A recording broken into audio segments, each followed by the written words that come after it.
Au milieu de la foule, un homme attire tous les regards.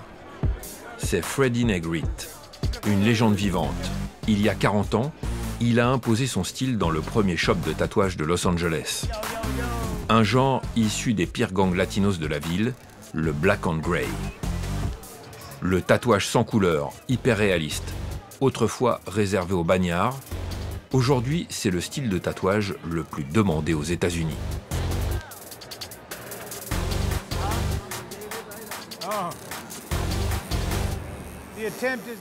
Le but, c'est que cela soit très réaliste, comme une photo en noir et blanc.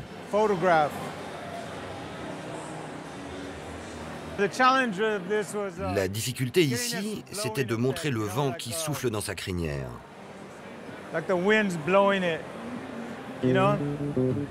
Cette technique de tatouage que Freddie Negrete maîtrise à la perfection, il l'a apprise en prison.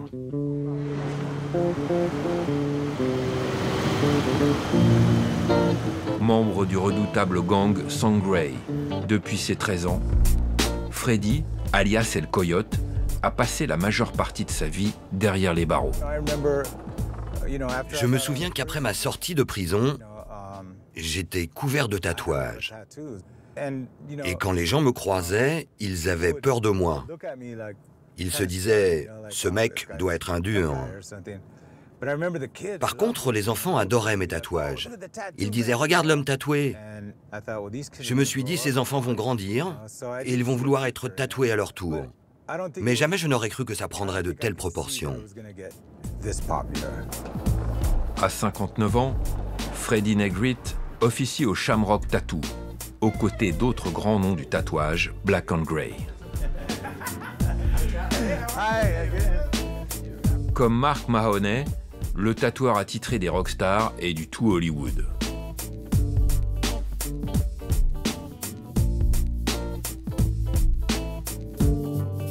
Acteurs, chanteurs ou footballeurs, tous s'arrachent ce style de tatouage venu des pires prisons de Los Angeles.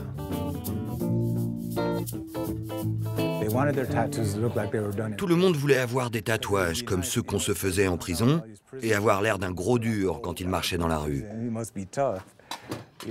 Mais en fait, ce que les gens voulaient, c'était avoir des tatouages sans avoir à aller en prison. Les tatouages de Freddie racontent son histoire. Des parents emprisonnés à perpétuité pour meurtre. Une enfance en foyer d'accueil, puis une adolescence où il sombre dans la délinquance. Pendant 15 ans, il va écumer les centres pénitentiaires californiens.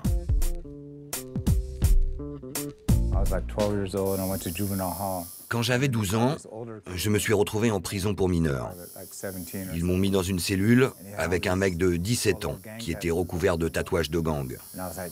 Je lui ai dit « Waouh, fais-moi voir tes tatouages. Comment tu t'es fait ça ?» Il m'a dit « Tu prends une aiguille et tu la fixes sur une brosse à dents avec du fil. Et après, tu la trempes dans l'encre et tu te piques. » Donc pendant 3 ans, j'ai tatoué tous les jours. J'ai même tatoué les gardiens de la prison.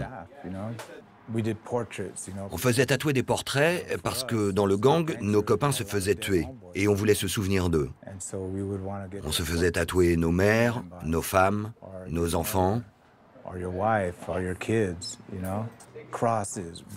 Des croix, des roses, des Vierges Marie, des Jésus.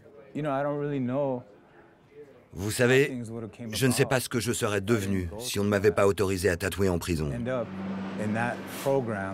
Car je suis devenu très bon et à ma sortie, j'avais un métier.